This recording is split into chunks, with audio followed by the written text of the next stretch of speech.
এই বাংলাদেশে কি পরিমাণ দুর্নীতি হয়েছে কিছু নমুনা বলি। আমাদের এই বাংলাদেশ বিগত বছরে পাঁচবার বিশ্ব চ্যাম্পিয়ন হয়েছে। বলেন কয়বার? 5 বার এই চুরি চামারিতে বিশ্ব চ্যাম্পিয়ন হয়েছে। এবং বিগত 16 বছরে বাংলাদেশ থেকে প্রতি বছর 64,000 কোটি টাকা বিদেশে পাচার করা হয়েছে। বিগত 16 বছরে 12 লক্ষ কোটি টাকা বিদেশে পাচার করা হয়েছে। দেশের টাকায় বিদেশে বেগম পাড়া তৈরি করা হয়েছে। যার বাড়ির পিয়ন 400 কোটি টাকার মালিক, হেলিকপ্টার ছাড়া বেড়ায় চলেই না। যদি এত টাকার মালিক হয় তাহলে উনি যে কত টাকার মালিক তা আল্লাহই জানে। জিনিসের দাম এত কেন? স্বরাষ্ট্রমন্ত্রী আসাদুজ্জামান খান কামাল সেই কারওয়ান বাজার থেকে দৈনিক 1.5 কোটি টাকা চাঁদাবাজি করতেন। কত টাকা? এই জন্যই তো আলুর দাম বাড়ে। শিয়ালে বাদাম খাইলো লবণ ফাইলো কই? এই জন্যই তো কই শিয়ালে বাদাম খাইলো লবণ ফাইলো কই। যেই পদ্মা সেতু নির্মাণ করতে খরচ হয়েছে 32,000 কোটি টাকা, শুধু এক দরবেশ বাবা, চিনেন তো, Salman F Rahman, bank load করেছে 36,000 কোটি টাকা। এস আলম গ্রুপের মালিক সাইফুল আলম 1,13,000 কোটি টাকা বিদেশে পাচার করেছেন। এই যদি হয় আমাদের দুর্নীতির অবস্থা, তাহলে দেশে শান্তি আসবে কিভাবে? ঠিক কিনা বলেন? এমপিরা সব কোথায় গেল? কোথায় কাদের কাকা? তাদের সারা দেশটা কেমন লাগে ফাঁকা ফাঁকা। ঠিক কিনা কোন? এমপিরা সব কোথায় গেল? কোথায় কাদের কাকা? তাদের সারা দেশটা কেমন লাগে ফাঁকা ফাঁকা। পালাবে না যায় না তবু দেখা, তাদের সারা দেশটা কেমন লাগে ফাঁকা ফাঁকা। আইন মন্ত্রী আটকে গেল আইনেরই ফাঁকে, দাড়ি সারা দরবেশেরে ভণ্ড ভণ্ড লাগে। ঠিক কিনা বলেন? আইন মন্ত্রী আটকে গেল আইনেরই ফাঁকে, দাড়ি সারা দরবেশেরে ভণ্ড ভণ্ড লাগে। শুনছি কত নেতা নেত্রী হইছে গ্রেফতার, বিচারপতি কালামানিকের হবে রে বিচার। শুনছি কত এমপি মন্ত্রী খাইতেছে বাই ডান্ডা, বিচারপতি কালামানিকের ফাটিয়ে দিল আন্ডা। পলকেরও জলক গেল থামিয়ে নেটের চাকা, তাদের সারা দেশটা কেমন লাগে ফাঁকা ফাঁকা। তাদের সারা দেশটা কেমন লাগে ফাঁকা ফাঁকা। এমপিরা সব কোথায় গেল? কোথায় কাদের কাকা? তাদের সারা দেশটা কেমন লাগে ফাঁকা ফাঁকা। কই গেল সেই সংসদেতে মমতাজের গান? কোথায় গেল হজরত বলা স্বামী মুসমান? ইনু মেনন দীপু মণি আছে কারাগারে, পাপ করিলেও পাপ কখনো সারে কি আর তারে। ঠিক কিনা কোন? ইনু মেনন দীপু মণি আছে কারাগারে, পাপ করিলেও পাপ কখনো সারে কি আর তারে। কোথায় গেল স্পিকারের দৃষ্টি আঁকা বাঁকা? তাদের সারা দেশটা কেমন লাগে ফাঁকা ফাঁকা। এমপিরা সব কোথায় গেল? কোথায় কাদের কাকা? তাদের সারা দেশটা কেমন লাগে ফাঁকা ফাঁকা। কোথায় গেল আরাফাতার ব্যারিস্টার সুমন? কথা বলার সময় তারা করেনি ওজন। কথা ঠিক না? কোথায় গেল আরাফাতার ব্যারিস্টার সুমন? কথা বলার সময় তারা করেনি ওজন। মুরগি কবির জাফর সারে জানি না কোথায় আছে, গোপনে কি তারাও গেল মুদি দাদার কাছে। কোথায় গেল এস আলমের কারি কারি টাকা? তাদের সারা দেশটা কেমন লাগে ফাঁকা ফাঁকা। এবার বুঝতে পারছেন? তাহলে বাংলাদেশ 2 নম্বর কাজ করে কয় নম্বর হয়েছে? আরেকটা ফার্স্ট হয়েছে এই কোরআনের কারণে। কিসের কারণে? এই কোরআন যারা শিখে, যেই মাদ্রাসায় কোরআন পড়ানো হয়,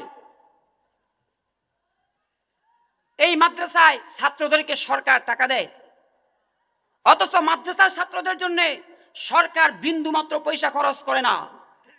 32 দল ফুটবল বিশ্বকাপে 1 দল বিশ্ব চ্যাম্পিয়ন হয়, 10 দল ক্রিকেট বিশ্বকাপে 1 দল বিশ্ব চ্যাম্পিয়ন হয়।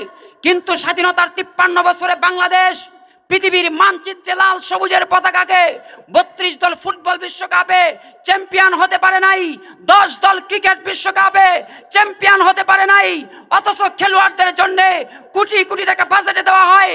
কিন্তু আমাদের মাদ্রাসার হিফজ বিভাগের ছোট্ট ছোট্ট নাবালেগ বাচ্চারা, যাদের জন্য সরকারের 1 পয়সা বরাদ্দ নাই, তারা পৃথিবীর 32 দেশ নয়, 10 দেশ নয়, 103 দেশকে পেছনে ফেলে, 113 দেশকে পেছনে ফেলে কোরআন প্রতিযোগিতায় বাংলাদেশ বিশ্ব চ্যাম্পিয়ন হয়ে পৃথিবীর মানচিত্রে লাল সবুজের পতাকা উড্ডীন করেছে। এই কোরআনের কারণেই বাংলাদেশের মধ্যে, পৃথিবীর মানচিত্রের মধ্যে বাংলাদেশের সুনাম অর্জন করতে পেরেছে, ঠিক কিনা কোন? আজকে আমার যুবক ভাইয়েরা আর্জেন্টিনার সাপোর্টার, ব্রাজিলের সাপোর্টার, দেখলাম রাস্তার মধ্যে গরুয়ে ঘাস খায়, কিন্তু এটা গরুর রং আর্জেন্টিনার পতাকার রং। আমি কই ভাই গরু এটার বাড়ি কই? হুজুর এটা ব্রাজিল গরু। কি গরু? এত ভালোবাসে, পুরা বাড়ির রং করছে আর্জেন্টিনা ব্রাজিল, ঠিক কিনা কোন? আরে ভাই তুমি তো মুসলমান, মেসি নেইমার হলো খ্রিস্টান, বলেন কি? মনে করেন আমার মামা, উনি আমার কি হয় জানেন তো আপনারা? মামু বাগিনার যেখানে আপদ নাই সেখানে। এখন আমার মামা আতর কিনছে, কি কিনছে? কিন্তু আমি কিনি নাই। কে কিনছে? উনি আতর কিনে গায়ে লাগানোর কারণে আমার একটা ফায়দা আছে। কোন তো কি লাভ? উনার আতরের গ্রান আমি ফিরি ফিরি পামু। কি কি পামু? আমনে সিগারেট খাইলে লগের বন্ধু ফিরি ফিরি কি পায়? দোয়া পায় না? আরে ভাই তোমার আর্জেন্টিনা ব্রাজিল যদি বাংলাদেশে ফার্স্ট হইতো, তাইলে তুমি অন্তত পক্ষে এই বিশ্বকাপের সামনে গিয়ে ছবি তুললা ফেসবুকে ছাড়তে পারতা যে আই লাভ মাই কান্ট্রি, বাংলাদেশের খেলোয়াড়রা ফার্স্ট হয়েছে, ঠিক কিনা কোন? আরে মিয়া, এই আর্জেন্টিনা ব্রাজিল ইহুদি খ্রিস্টানদের দেশ, যুবকেরা ইহুদি খ্রিস্টানকে ভালোবাসে, তাদের মতো চুল কাটে, দাড়ি রাখে, জার্সি পরে, ঠিক কিনা কোন? ইহুদিদের খেলা নিয়ে করো নাচানাচি, আজরাইলের সামনে পড়লে নাই রে বাসাবাসি। ইহুদিদের খেলা নিয়ে করো নাচানাচি, আজরাইলের সামনে পড়লে নাই রে বাসাবাসি। মুসলমানের সন্তান তুমি এইটা পরিচয়, মুসলমানের সন্তান তুমি এইটা পরিচয়। মুহাম্মদের দল করো নেইমার মেসির নয়। তামিম ইকবাল ছক্কা মারলে সারা বিশ্বে খবর হয়, তামিম ইকবাল ছক্কা মারলে সারা বিশ্বে খবর হয়। কেউ দেখে না কোরআন পড়ে হাফেজ করলো বিশ্বজয়। যদি বলি বাংলাদেশে কারা ফার্স্ট হয়েছে, 5 জন নাম কইন, কইব হুজুর আমার এখন মনে নাই।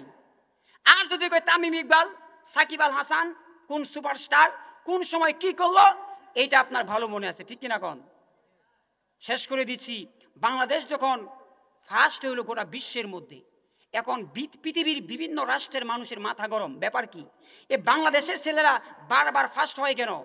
যেই মক্কায় কোরআন নাজিল হলো তারা ফার্স্ট হতে পারে নাই, যেই মিশর মধুর কণ্ঠে কোরআন তেলাওয়াত করলো তারা ফার্স্ট হতে পারে নাই, বাংলাদেশের ছেলেরা ফার্স্ট হয় কেন? এবার পৃথিবীর বিভিন্ন জায়গা থেকে পর্যটক গবেষণা করার জন্য তারা বাংলাদেশে আসলো। এসে তারা সমস্ত প্রতিষ্ঠান তারা পর্যালোচনা করলো, পর্যালোচনা করে দেখে দুনিয়ার যত স্কুল কলেজ ভার্সিটি সংসদ আদালত ভবন আছে, সমস্ত অফিস আদালতের শুরু হয় সকাল 10টায়, শেষ হয় বিকাল 4টায়, ঠিক কিনা কোন? এবার তারা হাফিজি মাদ্রাসায় গেল, গিয়ে দেখে এই মাদ্রাসায় ক্লাস শুরু হয় ভোর রাত 3টায়, শেষ হয় এর পরের দিন রাত 10টায়। সুতরাং যেই দেশের মধ্যে কোরআনকে এত মূল্যায়ন করা হয়, শুধু তাই না, আপনাদের পাঁচকান্দির যুব সমাজ তারা যদি এই কোরআনকে অবমূল্যায়ন করে যদি মমতাজকে আনতো, যদি গানের শিল্পীদেরকে আনতো, তাহলে কি মানুষ এর চেয়ে কম হইতো না বেশি হইতো? আজকে যারা কোরআনের ইন্তজাম করেছেন তারা ওই সমস্ত যুবক যাদের মা তাদেরকে গর্ভে ধারণ করে কোরআন তেলাওয়াত করেছিল। আর যেই সমস্ত মায়েরা পেটে বাচ্চা রেখে টিকটক দেখে, ফেসবুক দেখে, নাচ গান দেখে, ওই সমস্ত সন্তানরাই বড় হয়ে গানের আয়োজন করে, ঠিক কিনা কন? যেহেতু সময় সংক্ষেপ, যেই কথাগুলো শুনলাম বললাম, আল্লাহ পাক সকলকে আমল করার তৌফিক দান করুক।